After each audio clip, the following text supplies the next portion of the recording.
85% ఏరియాలో టోటల్గా రాష్ట్రంలో ఉన్న మొత్తం ఏరియాలో 85% ఏరియాలో అర్బన్ అథారిటీస్ ఉన్నాయి. 123 యూఎల్బీస్లో ఈ అర్బన్ అథారిటీస్ 122లో కవర్ అవుతున్నాయి. అంటే ఒక మండపేట మున్సిపాలిటీ తప్ప మిగతా అన్ని మున్సిపాలిటీస్ ఈ అర్బన్ అథారిటీస్కి వస్తున్నాయి. మొత్తం 85%. మొదట 5 అర్బన్ అథారిటీస్ ఉన్నాయి. ఈరోజు మొత్తం 21 అయినాయి. 21లో సిఆర్డీ ఒకటి. సిఆర్డీ పోతే మొత్తం 20 అర్బన్ అథారిటీస్ ఉన్నాయి. ఈ 20 అర్బన్ అథారిటీస్ యొక్క అధికారులందరినీ ఇవాళ పిలిచాం. ఇక్కడికి ఇవాళ పిలిచి యాక్చువల్గా వాళ్ళ యొక్క రివ్యూ పెట్టాం. రివ్యూలో ముఖ్యంగా ఏంటంటే వాళ్ళ అర్బన్ అథారిటీస్లో ఏమేమి చేస్తున్నారు, ఏమేమి పనులు పెండింగ్ ఉన్నాయి, వాటికి ఎంతెంత అమౌంట్ పే చేయాలి, వాటి సోర్స్ ఆఫ్ ఇన్కము, వాటి యొక్క ఎక్స్పెండిచరు. తర్వాత మెయిన్గా అర్బన్ అథారిటీస్ని ఫామ్ చేసింది యాక్చువల్గా ఏంటంటే అర్బన్ ఏరియాస్ని ఎక్కువ డెవలప్ చేయాలని. ఆ ఏరియాలో మెయిన్గా ఇన్ఫ్రాస్ట్రక్చర్, రోడ్లు కావచ్చు, డ్రైన్స్ కావచ్చు, డ్రింకింగ్ వాటర్, పార్కులు, తర్వాత వేస్ట్ మేనేజ్మెంట్ సిస్టమ్స్, ఇవి డెవలప్ చేయడం కోసంగా యాక్చువల్గా ఇట్లా పెట్టింది. వాటి యొక్క ఆబ్జెక్టివ్ అది. మెయిన్గా ట్రంక్ ఇన్ఫ్రాస్ట్రక్చర్, కొత్తగా టౌన్షిప్ని ఎక్స్పాండ్ చేయటం. ఉన్న ఏరియా రద్దీ అయినప్పుడు టౌన్ ఎక్స్పాన్షన్ అవుతుంటుంది. ఎక్స్పాన్షన్ ఏరియాలో రోడ్లు, డ్రైన్స్, అది పర్పస్. దాని మీద వాళ్ళు యాక్చువల్గా అన్నింటిలో రివ్యూ చేసాం. అయితే వాళ్ళకు కూడా ఈరోజు ఏంటంటే ఫైనాన్షియల్ ప్రాబ్లమ్స్లో ఉన్నారు. ఈ అర్బన్ అథారిటీస్కి వాళ్ళకు వచ్చే కలెక్షన్ వాళ్ళ అకౌంట్లో ఉంటే చాలా చాలా కంఫర్ట్గా ఉండేవాళ్ళు. దాన్ని అంతా గత ప్రభుత్వం మొత్తం రకరకాలుగా ఖర్చు పెట్టేసింది. ఈ అర్బన్ అథారిటీస్ని ఫామ్ చేసినప్పుడే మెయిన్గా ఏంటంటే ఆబ్జెక్టివ్ ఏంటంటే ఆ ఏరియాలో అర్బన్ ఏరియాని స్ట్రెంథన్ చేయటం. కానీ యాక్చువల్గా వాళ్ళు వచ్చిన కలెక్షన్లో మెజారిటీ కలెక్షన్ ఈరోజు గత ప్రభుత్వం డిఫరెంట్గా డైవర్ట్ చేసి ఖర్చు పెట్టింది. అందుకని అధికారులందరూ పిలిస్తే ప్రతి ఒక్కరూ వాళ్ళ కలెక్షన్ ఎంత గత ప్రభుత్వం ఖర్చు పెట్టేసింది అవన్నీ చెప్పడం జరిగింది. అయితే దాని మీద కూడా యాక్చువల్గా సీఎం గారితో కూర్చొని డిస్కస్ చేసి ఫర్దర్గా ఏం చేయాలనేది ఒక క్లారిటీ తీసుకుంటాం. ఇప్పుడు మనకు యాక్చువల్గా ఏంటంటే ఈ యొక్క లేఅవుట్ల అప్రూవల్లో నెల్లూరు, కడప ఈ రెండిట్లో ఎక్కువ అవకతవకలు జరిగిన కంప్లైంట్ వచ్చింది. వాటి మీద యాక్చువల్గా కమిటీలు ఏమైనా ఆదేశించాం. సెక్రటరీ గారు కమిటీలు వేశారు. కమిటీల ద్వారా ఎంక్వైరీ చేస్తే తర్వాత తదుపరి యాక్షన్ తీసుకోవడం జరుగుతుంది. అదేవిధంగా మీకు అందరికీ తెలుసు, తణుకులో టీడీఎస్ బాండ్స్ చాలా అవకతవకలు జరిగినాయని, కేవలం 36 కోట్లు ఎంతో బాండ్స్ ఇవ్వాల్సి ఉంటే అది 700 చిల్లర కోట్ల దాకా ఇచ్చారని ప్రీమియంగా వచ్చింది. ఆ రిపోర్ట్ కూడా యాక్చువల్గా వచ్చింది. దాని మీద యాక్చువల్ రేపు డీటెయిల్గా డిస్కస్ చేసి మీ అందరికీ తెలియజేయడం జరుగుతుంది.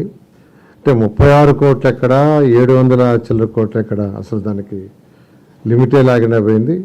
ఫైనల్గా పాపం ఎవరైతే ఆ బాండ్స్ తీసుకున్నారో వాళ్ళు ఇబ్బంది పడుతున్నారు. వాళ్ళ తప్పు లేదు. వీళ్ళు బాండ్స్ అమ్మారు, వాళ్ళు తీసుకున్నారు. బట్ అమ్మేవాళ్ళది జరిగిన ఫాల్ట్ అది. దాని మీద యాక్చువల్గా రేపు డీటెయిల్గా డిస్కస్ చేయటం జరుగుతుంది.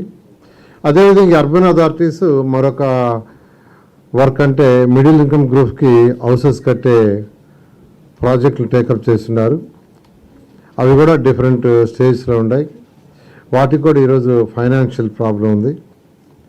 దాని మీద కూడా యాక్చువల్గా సీఎం గారితో డిస్కస్ చేసి దాని మీద డెసిషన్ తీసుకొని ముందుకు పోవడం జరుగుతుంది. ఇక్కడ ఒకటే, ఎక్కడైనా ఒక మున్సిపాలిటీ అన్నా, నగర పంచాయతీ అన్నా, లేదా కార్పొరేషన్ అన్నా ప్రజలు కోరుకునేది చక్కటి ఇన్ఫ్రాస్ట్రక్చర్లో ఫస్ట్ రోడ్లు లేని ఇంటికి పోలేరు. తర్వాత తాగడానికి నీళ్లు, తర్వాత డ్రైన్స్, ఎలక్ట్రిసిటీ, ఈ 4 మినిమం. తర్వాత ఇంకా పార్కులు కావచ్చు, స్కూల్స్ కావచ్చు, అదర్ యాక్టివిటీస్ అన్నీ చేయటం. ఈ 4 స్ట్రెంథన్ చేయటం కోసమే ఈ అర్బన్ అథారిటీస్ని పెట్టారు. అయితే దీంట్లో మనీ కూడా వేరే వాటికి డైవర్ట్ చేశారంటే అసలు గత ప్రభుత్వానికి అసలు ఫైనాన్షియల్ ప్లానింగ్ లేదు. నిజంగా మన రాష్ట్రంలో 2014 నుంచి 19 దాకా మేము కొన్ని ప్రాజెక్టులు వచ్చేసాం. ఒకటి ఏషియన్ ఇన్ఫ్రాస్ట్రక్చర్ ఇన్వెస్ట్మెంట్ బ్యాంక్ నుంచి 5,300 కోట్లు తెచ్చాం. అది 2019 ఫిబ్రవరిలో శాంక్షన్ అయింది. దానికోసం 2 సంవత్సరాలు ట్రై చేసి తెచ్చాం. 5,300 కోట్లు ఏషియన్ ఇన్ఫ్రాస్ట్రక్చర్ ఇన్వెస్ట్మెంట్ బ్యాంక్ 2019 ఫిబ్రవరి. 5,300 కోట్లు మన 30వ తేదీకి టైం అయిపోయింది. దాంట్లో ఖర్చు పెట్టింది కేవలం 240 కోట్లు. అంటే వాళ్ళు ఇచ్చిన ఫస్ట్ ఇన్స్టాల్మెంట్ ఖర్చు పెట్టారు. దానికి బిల్స్ ఇవ్వాలంటే మ్యాచింగ్ ఫండ్ ఖర్చు పెట్టాలా, మ్యాచింగ్ ఫండ్ ఖర్చు పెట్టకుండా దాన్ని వదిలేశారు. అసలు నిజంగా దారుణం. అసలు ఆ ప్రాజెక్టు కానీ మొత్తం ఖర్చు పెట్టుంటే ఈ రాష్ట్రంలో ఉన్న మున్సిపాలిటీస్లో 50% మున్సిపాలిటీస్కి ఎక్సలెంట్ ఇన్ఫ్రాస్ట్రక్చర్ ఇచ్చినది. అది తెచ్చిందే రోడ్డు, డ్రైన్స్, డ్రింకింగ్ వాటర్. 50% మున్సిపాలిటీస్కి బ్రహ్మాండంగా క్లాస్ 1 ఇన్ఫ్రాస్ట్రక్చర్ ఇచ్చినది. అయితే ఇప్పుడు ఆ ప్రాజెక్టుని ఎక్స్టెండ్ చేయమని యాక్చువల్గా లెటర్ రాసాము. ఎక్స్టెండ్ చేయొచ్చని కూడా చెప్పారు. అదేవిధంగా అమృత్ 1, అమృత్ 2 రెండు ఉన్నాయి. అవి కూడా డ్రింకింగ్ వాటర్ వాటి కోసం తెచ్చినవి. అమృత్ 1 కూడా అయిపోయి అమృత్ 2 వచ్చింది. అమృత్ 1 కూడా పూర్తిగా వాళ్ళ. అమృత్ 2 అయితే అసలు ప్రాపర్గా స్టార్ట్ చేయాల. అవి స్టార్ట్ చేస్తే ఈ రాష్ట్రంలో చక్కగా ఎవరికి నీటి ఇబ్బంది ఉండేది కాదు. అవి వదిలేసింది ప్రభుత్వం.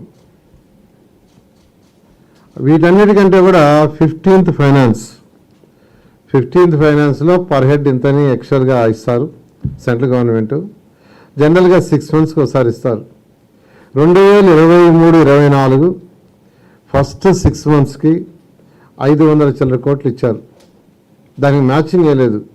అది ఖర్చు పెట్టి బిల్ సబ్మిట్ చేస్తే 2023 సెప్టెంబర్ నుంచి మొన్న మార్చి దాకా ఇంకొక 550 కోట్లు వచ్చేది. మళ్ళీ ఈ మార్చి నుంచి ఇప్పుడు దాకా 550 కోట్లు వచ్చింది. అంటే 1,100 కోట్లు. 2023 మార్చి నుంచి సెప్టెంబర్ దాకా తీసుకున్న డబ్బులకి బిల్స్ ఇవ్వాల. అంటే అది ఖర్చు పెట్టాల. ఆ డబ్బులు డైవర్ట్ చేశారు. అన్నీ డైవర్టే. దాంతో ఈరోజు 1,100 కోట్లు కేంద్ర ప్రభుత్వం ఇవాళ పెండింగ్ పడి ఉంది. ఇలా యాక్చువల్గా ఈ మున్సిపల్ శాఖలో ఫైనాన్షియల్ పొజిషన్ ఇది. దానికే నిన్న సీఎం గారితో కూడా కొంత డిస్కషన్ చేయడం జరిగింది. మళ్ళీ సీఎం గారు వచ్చిన తర్వాత మళ్ళీ ఫర్దర్గా డిస్కస్ చేసి ఏషియన్ ఇన్ఫ్రాస్ట్రక్చర్ ఇన్వెస్ట్మెంట్ బ్యాంకు దాన్ని బ్యాక్ తీసుకోవటం, అదేవిధంగా ఏదైతే మనకు 15th ఫైనాన్స్ నుంచి రావాలో దానికి వచ్చే విధంగా చేయటం, అమృత్ ఆ వర్క్స్ అన్ని టేకప్ చేయటం, వీటితోటి టిట్కో హౌసెస్ ఆ రోజు ఎంతో వేగవంతంగా షీర్వాల్ టెక్నాలజీ భారతదేశంలో ఎక్కడా ఎవరు కట్టని విధంగా హై క్వాలిటీ హౌసెస్ కట్టాం. దాదాపు 9 లక్షల హౌసెస్ని అప్పుడు శాంక్షన్ చేసాం.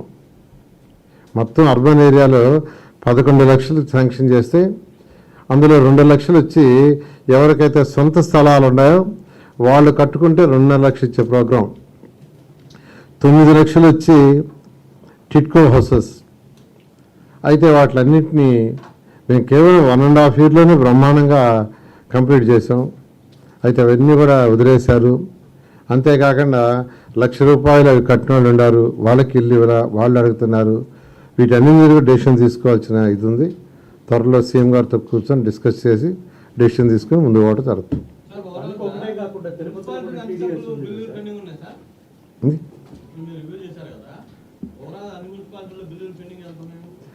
అది యాక్చువల్గా డేటా తీసుకురమ్మని తీసుకొస్తున్నారు. మన ఈ మధ్య యాక్చువల్గా మున్సిపల్ కార్పొరేషన్స్ రివ్యూ చేసాం. ఎవ్రీడే ఒక 25 మున్సిపాలిటీ పెట్టుకుని అన్నీ కాకుండా ఒకసారి 4-5 daysలో క్లారిటీ వస్తుంది. వచ్చిన తర్వాత ఇస్తాను, ఎగ్జాక్ట్ ఫిగర్ ఇస్తాను. అది కూడా వచ్చింది. యాక్చువల్గా తిరుపతి కూడా వచ్చింది. దాన్ని యాక్చువల్గా ప్రిన్సిపల్ సెక్రటరీ డిస్కస్ చేస్తున్నాం. అది అలిగేషన్ ఉందని తెలిస్తే దానికి కూడా కమిటీ చేయడం జరుగుతుంది. సంబంధించి అక్కడ ఉన్న ఆల్రెడీ కొంతమంది అధికారుల మీద కూడా మీరు యాక్షన్ తీసుకున్న పరిస్థితి. అంటే అసలు కార్యకులేమో తగ్గించుకొని జరుగుతున్నారు. అక్కడ గ్రౌండ్లో ఉన్న అంటే ఒక కమిటీ రిపోర్ట్ వచ్చింది. దాన్ని స్టడీ చేసిన తర్వాత అధికారులైన ఎవరైనా వాళ్ళ మీద యాక్షన్ తీసుకోవడం జరుగుతుంది. మున్సిపాలిటీలో ఇమీడియట్ గా మీరు డ్రైనేజీ వాటర్ అన్నారు కదా, అదేనా స్టార్ట్ చేస్తారా? ఆల్రెడీ స్టార్ట్ చేశారు కొన్ని దగ్గరలో. ఎక్కడైతే ఫండ్స్ ఉన్నాయో వాళ్ళు స్టార్ట్ చేశారు. ఫండ్స్ లేని వాళ్ళకి కూడా అడ్మినిస్ట్రేటివ్ క్లియరెన్స్ ఇచ్చేయమన్నారు సెక్రటరీ గారిని. వాళ్ళు కూడా స్టార్ట్ చేశారు. వాళ్ళందరూ కూడా ఈ మంత్ ఎండింగ్ లోపల పూర్తి చేయమన్నాం. ఈ మంత్ ఎండింగ్ లోపల ఆ సిల్ట్ తీయటం అనేది పూర్తి చేయమన్నాం. కడప జిల్లాలో ఎక్కువ వైలేషన్ జరిగాయి. ఎలాంటి ఈ లేఅవుట్స్ అప్రూవల్ ఒకటి ఉంటుంది, అప్రూవల్ యాజ్ పర్ రూల్స్ ఉంటాయి. గ్రౌండ్ మీద కంప్లీట్గా డిఫరెంట్గా ఉంటుంది. అవి రెండు కలిసి వెరిఫై చేయమన్నాం.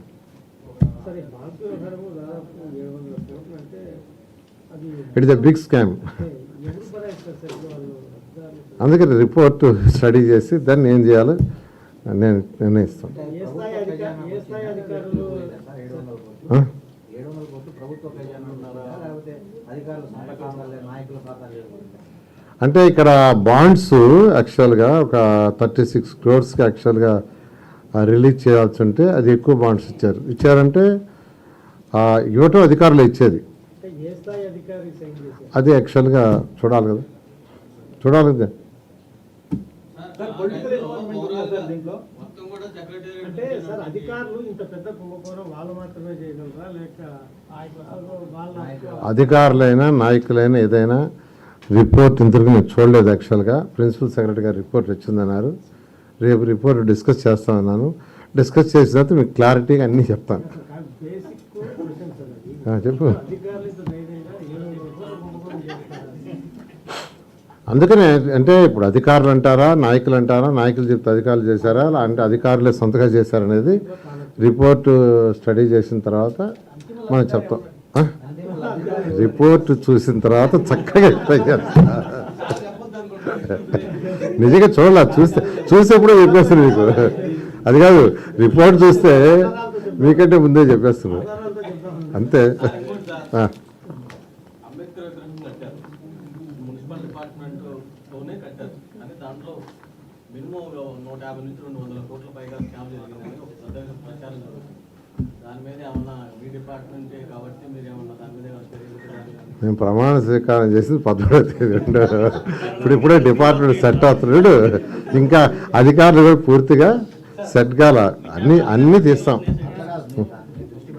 పెడతాం. ఆల్రెడీ అన్నిటి మీద దృష్టి పెడతాం. ఏం లేదు, అన్నిటి మీద. Okay, thank you.